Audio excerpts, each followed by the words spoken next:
Fischer বলতে যেটা আমরা বুঝি, আমাদের যে মলদ্বার রয়েছে, সেই মলদ্বারের কোনো জায়গা যদি কোনোভাবে চিড়ে যায়, তাহলে সেটাকে মেডিকেল পরিভাষায় আমরা ফিসার বলে থাকি। সেই ফিসার মোস্ট কি কি টাইপের হতে পারে? আমাদের সব থেকে কমন যে টাইপ আমরা দেখতে পাই সেটা হলো আমাদের মলদ্বারের পিছনের যে দেয়ালটা, পস্টেরিয়র মিডলাইন বলা হয় এটাকে। এই পিছনের দেয়ালে সব থেকে বেশি আমরা ফিসার দেখতে পাই। সেকেন্ড যেটা মোস্ট কমনলি দেখতে পাই সেটা হলো অ্যান্টেরিয়র মিডলাইন ফিসার, মানে মলদ্বারের সামনের দেয়ালে যে আমরা ফিসার দেখতে পাই তাকে বলা হয় অ্যান্টেরিয়র মিডলাইন ফিসার। আর কিছু ফিসার্স রয়েছে যেটা হলো ল্যাটারাল ওয়াল ফিসার।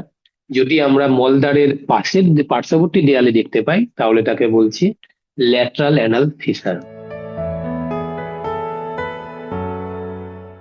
মোস্ট কমন কজ কিন্তু ক্রনিক কনস্টিপেশন, যাদের ধরুন পায়খানা প্রচন্ড কষা হচ্ছে অনেকদিন ধরে রয়েছে, তাদের ক্ষেত্রে হাই রিস্ক কিন্তু এই পস্টেরিয়র মিডলাইন ফিসারের।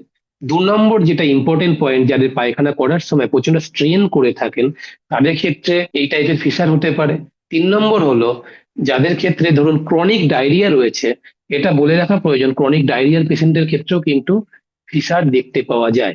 এছাড়া যারা প্রেগনেন্ট টাইমে কিংবা ধরুন চাইল্ড বার্থের টাইমে কিন্তু অ্যান্টেরিয়র ওয়াল ফিসার হতে পারে। তাছাড়া টিবি বা ক্রনস ডিজিজ বা ম্যালিগনেন্সি, এদের ক্ষেত্রেও কিন্তু অনেক সময় এই ফিসার দেখতে পাই আমরা। ফিসারকে আমরা ডিউরেশন অনুযায়ী দুটো ভাগে ভাগ করি, একটা অ্যাকিউট ফিসার, একটা হলো ক্রনিক ফিসার। অ্যাকিউট ফিসার কোনগুলো? যাদের ফিসারের হিস্ট্রি নিয়ে যদি দেখা যায়, যাদের মোটামুটি ফিসারটা 1-1.5 মাস ধরে রয়েছে তাদের ক্ষেত্রে হলো অ্যাকিউট ফিসার।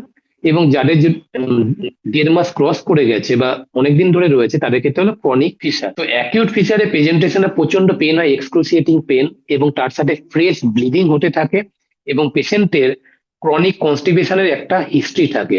এছাড়া পেশেন্টের ধরুন ডায়েটে ফাইবার জাতীয় খাবার যদি কম থাকে, বা যদি এডিকুয়েট পরিমাণে ওয়াটার ইনটেক না করে থাকে, এরকম যদি হিস্ট্রি পাওয়া যায় তাদের ক্ষেত্রে কিন্তু অ্যাকিউট ফিসারে একটা চান্স থাকে। আর ক্রনিক ফিসার যাদের ক্ষেত্রে বারবার এরকম ঘটনা হয়েছে, বা টিবি ক্রনস এই সমস্ত ডিজিজ যাদের রয়েছে, তাদের ক্ষেত্রে কিন্তু ক্রনিক ফিসার হতে পারে। ক্রনিক ফিসার পেনলেস ইউজুয়ালি হয়ে থাকে, তবে এদের ক্ষেত্রে অনেকদিন হওয়ার ফলে কি হয়, সেন্টিনেল পাইলস বলে একটা চামড়ার মতন অংশ তৈরি হয়ে থাকে। ওই জিনিসটা আমরা দেখতে পাই এবং এটা নিয়ে পেশেন্ট আমাদের কাছে কিন্তু প্রেজেন্ট করতে পারে। ফিশারের মেনলি যে কমপ্লিকেশন হতে পারে সেটা হলো, যেটুকু হয়েছে যে গ্রেডে যতটা ছিঁড়েছে তার থেকে আরো বেশি মাত্রায় ছিঁড়ে যেতে পারে যদি এডিকুয়েট পরিমাণে ট্রিটমেন্ট না হয়। কিংবা ধরুন সেখানে কোনো কারণে অ্যাবসেস বা পুঁজ জমতে পারে ওই ফিশারকে ঘিরে। এছাড়া ট্রেনিং হতে হতে ওই ফিশার থেকে অনেক সময় আলসার ডেভেলপ করতে পারে। এছাড়া ধরুন ফিশারের সাথে যেহেতু স্ট্রেন পড়ছে, প্রচুর পরিমাণে ট্রিটমেন্ট হচ্ছে না, সেখান থেকে এটা পাইল ডেভেলপমেন্টেও অনেক সময় একটা রিস্ক ফ্যাক্টর হিসেবে কাজ করে থাকে। ম্যানেজমেন্টকে আমরা দুটো ভাগে ভাগ করি। কিছু ম্যানেজমেন্ট আলটিমেটলি কনজারভেটিভ এর মাধ্যমে বা মেডিকেল ট্রিটমেন্টের মাধ্যমে ঠিক হয়ে যায়। মেডিকেল ট্রিটমেন্টে যদি না ঠিক হয় সেক্ষেত্রে সার্জিক্যাল ম্যানেজমেন্টে আসতে হয়। মেডিকেল ম্যানেজমেন্টের মধ্যে প্রথমে যেটা important, dietary habit. High fibre diet করাটা খুব ইম্পর্টেন্ট।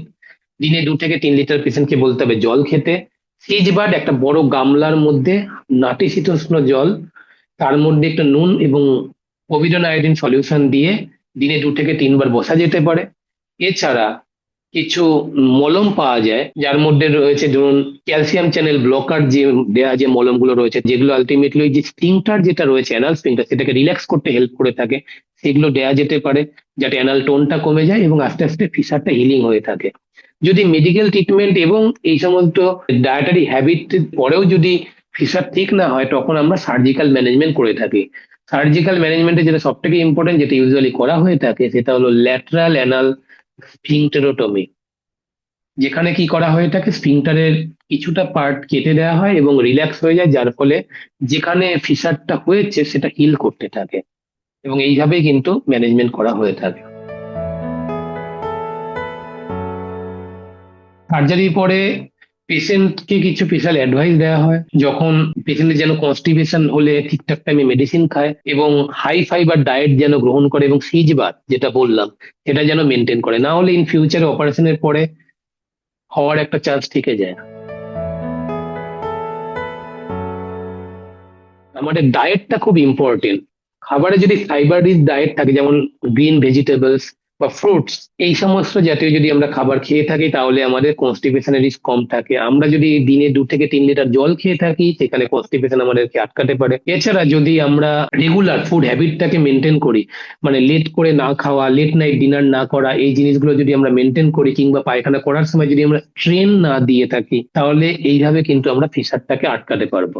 মোটামুটি এই 3-4টে পয়েন্ট যেটা বললাম এগুলো যদি আমরা মেনটেন করে থাকি তাহলে কিন্তু ফিশার আমাদের পক্ষে আটকানো সম্ভব।